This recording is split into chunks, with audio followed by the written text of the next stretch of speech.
ఓం శ్రీ గురుభ్యో నమ. గురువు 119 రోజుల పాటు వృషభ రాశిలో వక్రస్థితిని పొందుతున్నాడు. గురువు వృషభ రాశిలో అక్టోబర్ 9వ తారీఖున మధ్యాహ్నం 2 గంటల 40 నిమిషాలకి మృగశిర నక్షత్ర 2వ పాద ప్రవేశంతో ప్రారంభమైన గురువు వక్రగతి ఫిబ్రవరి 9వ తారీఖు మధ్యాహ్నం 12 గంటల 40 నిమిషాల వరకు ఈ వక్ర స్థితి అనేది పొందుతున్నాడు. ఆ తర్వాత ఫార్వర్డ్ మోషన్ పొందుతున్నాడు, రుజుమార్గంలోకి వెళ్ళిపోతాడు. అంటే అక్టోబర్ 9వ తారీఖు నుంచి మనకి 2025 ఫిబ్రవరి 9వ తారీఖు వరకు కూడా 119 రోజుల పాటు వక్రస్థితిలో ఉంటున్నాడు. అంటే వృషభ రాశిలో సహజంగా 40 డిగ్రీల వెనక్కి వెళుతున్నాడని అర్థం. ఈ వక్రగతిలో పొందటం వల్ల గురువు ధనకారకుడు, సంతానకారకుడు, భాగ్యకారకుడు, లాభకారకుడు.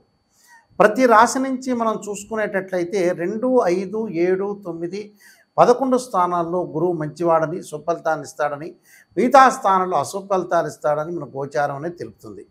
ఈ గోచార విధంగా ఈ వక్రగతి, గురువు యొక్క వక్రగతి ద్వాదశ రాశుల మీద ప్రభావం ఏ విధంగా ఉందో ఒక్కసారి మనం పరిశీలన చేద్దాం. కుంభరాశి వాళ్ళకి చతుర్థ స్థానంలో గురువు వక్రస్థితిలో పొందటం వల్ల వాళ్ళకి ముఖ్యంగా ఆదాయం వాటిల్లో ఎలాంటి ఇబ్బందులు ఉండవు, కానీ బట్ కొన్ని పరిస్థితుల ప్రకారంగా కొంచెం మిశ్రమ ఫలితాలు ఎక్కువగా ఉంటాయి.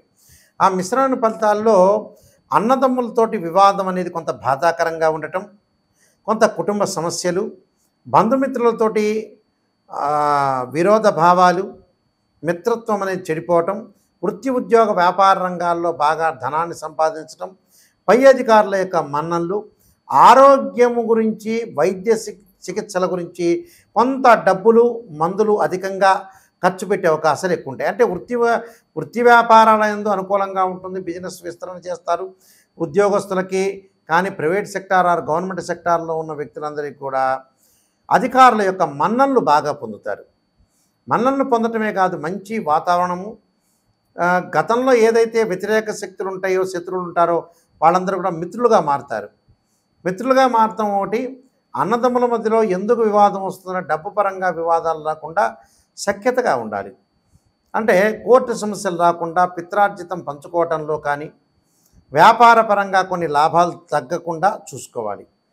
అంటే ఏదైతే పార్ట్నర్షిప్ వ్యాపారాన్ని కూడా కొంత డబ్బుల యొక్క క్యాలిక్యులేషన్లో కొంత ఇబ్బందులు కలగకుండా చూసుకోవాలి. విదేశాలకు వెళ్ళటం, విదేశాలకి వెళ్ళిన తర్వాత అక్కడ రెస్టారెంట్లు, కొన్ని నూతన బిజినెస్లు తెరిచి మంచి లాభాల బాటలో ఉండే అవకాశం ఉంటుంది. విద్యార్థులకు వచ్చేటప్పుడు చదువు మీద ఆసక్తి, ఏదో రకంగా వృత్తిపరంగా నేను పోటీతత్వాన్ని ఇచ్చే శక్తి, వేరే వ్యాపకాలను తగ్గించుకుంటారు. విద్యార్థులు చదువు పట్ల కాన్సన్ట్రేషన్ బాగా ఎక్కువ చేస్తారు, అంటే చదువు పట్ల ఆసక్తి చూపిస్తుంటారు. సంతానం లేని వాడికి కూడా కొంత సంతానం కలగటం, గృహ ఉపకరణ వస్తువులు, బంగారు ఆభరణాలు, అలానే ముఖ్యంగా పొలాలు, ఇళ్ళు, భూ సంబంధమైన వ్యవహారాల విషయంలో కూడా కొంత సఖ్యత ఉంటుంది వీళ్ళకి. అంటే భూములు కొనుగోలు చేయటం కానీ, తీసుకోవటం కానీ, ఇలాంటి వ్యవహారాల్లో కొంత అనుకూలంగా ఉంటుంది వీళ్ళకి. దాంతోపాటు ప్రతి చోట కూడా వీళ్ళకి గౌరవ మర్యాదలకు లోటు ఉండదు. కానీ బంధుమిత్రుల దగ్గరే వీళ్ళకి అనవసరం రిస్క్ వస్తుంటుంది. అనవసరం రిస్క్ రావటం, అనవసరంగా తగాదలు పట్టడం, ఏదో ఈర్ష్యా ద్వేషాలు బాగా పెరగటం. మీ మాటకి నైపుణ్యం ఉంటుంది, ఎలాగా చేయాలి, జీవితాన్ని ఎలా డెవలప్మెంట్ చేసుకోవాలి, ఎలా మోటివేషన్ చేసుకోవాలి, నేను ఎలా చేసుకుంటే డెవలప్మెంట్ చెందుతాను, హౌ టు డెవలప్మెంట్ అనే విషయాల్లో బాగా వాళ్ళు ముందుకు వెళ్ళే అవకాశాలు ఉంటాయి. అయితే వీళ్ళ మీద కొంత బంధుమిత్రులు కొంత కంపెల్ చేసే అవకాశాలు ఎక్కువ ఉంటాయి.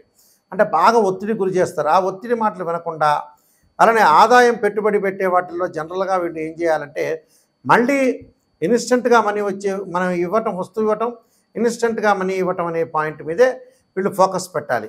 అంటే ఏదైతే మనకి షేర్ మార్కెట్లు కానీ, ట్రేడ్ బిజినెస్ కానీ అలాంటి విషయాల్లో కొంత శ్రద్ధ ఉండటం అనేది చాలా మంచిది. ప్రతి ప్రయత్నం కూడా చేసేటప్పుడు అందరినీ కూడా 10 మంది ఆలోచన చేసి మీ నిర్ణయాన్ని తీసుకోండి. సరైన సమయంలో సరైన నిర్ణయం తీసుకుంటే మీకు మంచి జరిగే అవకాశాలు ఖచ్చితంగా ఉంటాయి. కాబట్టి ఈ సంవత్సరం వాహనాలు, బంగారు వస్తువులు, పిల్లల యొక్క చదువు పట్ల ఆసక్తి చూపిస్తుంటారు. పిల్లల యొక్క విషయాల్లో కూడా తల్లిదండ్రులు కూడా బాగా శ్రద్ధ చూపించి మంచి ఉత్తీర్ణత సాధించే అవకాశాలు ఎక్కువ ఉంటాయి. కాబట్టి గురువు వక్రగతి వల్ల మిశ్రమ ఫలితాలు బాగా ఎక్కువ ఉంటాయి. కాబట్టి నేను చెప్పిన పరిహారాలు చేసుకొని ముందుకెళ్తే మీరు జీవితం లైఫ్లో సక్సెస్ అయ్యే అవకాశాలు గ్యారంటీగా ఉంటారు. ఈ ద్వాదశ రాశుల వాళ్ళందరికీ కూడా మనకి గురువు వక్రస్థితిలో ఉండటం వల్ల కొంతమందికి మంచి చెడు రెండూ జరుగుతుంటాయి. అంటే శుభ అశుభ మిశ్రమాలు జరుగుతుంటాయి. ఇక్కడ సహజంగా గురువు సంతానకారకుడు, కుటుంబకారకుడు, భాగ్య లాభాధిపతులకు కారకుడు గురువు. గురువు వల్ల ధనం కలుగుతుంది, సంతానం కలుగుతుంది, లాభం కలుగుతుంది. ఉద్యోగ ప్రయత్నాలు కానీ, విద్య యందు కానీ, వ్యాపార ప్రయత్నాలు కానీ ఇవన్నీ కూడా సఫలీకృతం కావటానికి, మరి శీఘ్రంగా సంతానం కలగటానికి, వివాహం కావటానికి కూడా గోచారీత్యా గురువు కారణభూతుడవుతున్నాడు. గురువు యొక్క అనుకూలత ఉంటే మన జీవితంలో మనం అన్నీ కూడా సాధించే అవకాశాలు బాగా ఎక్కువ ఉంటాయి. కాబట్టి గురువు యొక్క అనుకూలత సాధించాలంటే ఏంటి, మనకి గురువు బలం ఉండాలి అని అంటారు. ప్రతిదానికి కూడా గురుబలం ఉంటే మనం అన్నీ కూడా విజయం సాధించగలుగుతామని మనకి శాస్త్రంలో చెప్పబడింది. అంటే మిగతా గ్రహాల యొక్క కారకత్వం వేరుగా ఉంటుంది, గురువు యొక్క కారకత్వం వేరుగా ఉంటుంది. అంటే నవగ్రహాల్లో అతిపెద్ద గ్రహము, నవగ్రహాలు అంతా కూడా మేలు చేసే శుభమైన గ్రహం ఏమిటంటే గురువు. మన సహజంగా బుధ గురు శుక్రులు అనుకుంటాం. అలానే గురువు చాలా మేలు చేస్తుంటుంది. అంటే ఒక సంతానాన్ని ఇవ్వటం కానీ, వివాహం చేయటం కానీ ఇలాంటివన్నిటి కూడా కారణం. అందువల్లే మన గోచారీత్యా కానీ, జాతకరీత్యా కానీ గురుబలం ఉండాలి అని అంటారు. గురువు కేంద్రాల్లో ఉంటే చాలా మంచిది. 1, 4, 7, 10 స్థానాల్లో మనకి జన్మలగ్నం నుంచి మనం చూస్తే గురువు మంచివాడు అని అనుకుంటాం. అలానే గోచారీత్యా కూడా గురువు బాగుండాలిగా. గురువు బాగుంటేనే మన జీవితం లైఫ్ అనేది ఒక టర్నింగ్ పాయింట్ అనేది తిరిగే అవకాశం ఉంటుంది. కాబట్టి తప్పకుండా గురువు యొక్క అనుగ్రహాన్ని మనం పొందాలంటే మనం ఎలాంటి పరిహారాలు చేసుకోవాలి నిజంగా అంటే, గురువు యొక్క మంత్రాన్ని మనం చదువుకోవాలి ప్రతిరోజు కూడా. అంటే ప్రతిరోజు చదువుకోవాలన్న గురువు గారు అంటే గురువారం రోజున గురుహోరలో కానీ, ప్రదోషకాల సాయంకాలం పూట కానీ చదువుకోవటం వల్ల చాలా మంచి జరిగే అవకాశాలు ఎక్కువగా ఉంటాయి. దేవానాంచ ఋషీనాంచ గురుకాంచన సన్నిభం బుద్ధిమతం త్రిలోకేశం తమ నమామిం బృహస్పతి అనే మంత్రాన్ని, దత్తాత్రేయ స్వామి యొక్క స్తోత్రాన్ని, దత్త కవచాన్ని చదువుకోవాలి. ధనపరంగా ఇబ్బందులు పడుతున్న వ్యక్తులు కుబేర మంత్రాన్ని చదువుకోవడం చాలా మంచిది 119 రోజుల పాటు కూడా. అది ఏ మంత్రం అంటే యక్షాయ కుబేరాయ వైశ్రవణాయ ధనధాన్యాధిపతే ధనం ధాన్యం సమృద్ధివే దేహిమే దాపై స్వాహ అనే మంత్రాన్ని చదువుకోవటం ఒకటి. అలానే విద్యార్థులకు విద్య ఎందు కాన్సన్ట్రేషన్ లేకపోతే దక్షిణామూర్తి స్తోత్ర పారాయణం చేయటం ఒకటి. అలానే శనగలు దానం చేయటం అదొకటి చేయాలి. అలానే శనగలు మనం ఏదైతే గుగ్గిళ్ళలాగా తయారు చేసి ఏ దేవాలయంలో సరే ప్రధాన అర్చకులకు ఇచ్చి వాళ్ళని భక్తులకు పంచమని చెప్పాలి. అప్పుడు గురువు యొక్క దోషం అనేది పోతుంది. అలానే దానితో పాటు ఎక్కడైనా సరే గురువారం రోజున ప్రత్యేకంగా దేవాలయం దగ్గర బిచ్చగాళ్ళు కొంతమంది ఉంటారు. వాళ్ళకి ఆహారాన్ని ఇవ్వటము, కొంత డబ్బులు ఇవ్వటము, వాళ్ళకి ఏదో వస్త్రదానం చేయటము, అంటే అన్నదానము, వస్త్రదానము, అలానే రకరకాల దానాలు చేసుకోవటం.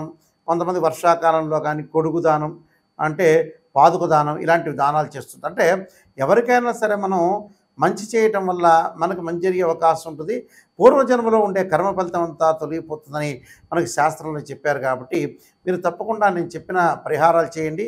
అలానే గురువుకి అభిషేకం కూడా చేయండి. పంచామృతంతో, పండరసంతో, చెరుకు రసంతో. ఇంకా విశేషంగా చేయాలంటే బృహస్పతి పాశుపతాశ్రుద్రాభిషేకం అని 10 శివలింగాలు పెట్టి అభిషేకం చేస్తారు. గురువు యొక్క జపము రావి సమిధలతోటి బృహస్పతి పాశుపతాస్త్ర హోమం చేయటం వల్ల కూడా మీకు మంచి జరిగే అవకాశాలు ఖచ్చితంగా. అంటే జీవితంలో ఏదైతే ఆలస్యం అవుతాయో అలాంటి సంఘటనలన్నీ కూడా ఆలస్యం కాకుండా మన త్వరగా కావాలి అంటే మటుకు గురువు యొక్క అనుగ్రహం ఉంటే మనకు తప్పకుండా మనం మంచి జరిగే అవకాశం ఖచ్చితంగా ఉంటుంది. ఈ నియమాలన్నీ కూడా నేను చెప్పిన నియమాలన్నీ కూడా మీరు పాటించండి. మీ అందరికీ కూడా మంచి జరగాలని ఆశిస్తూ సర్వే జనా సుఖినో భవంతు.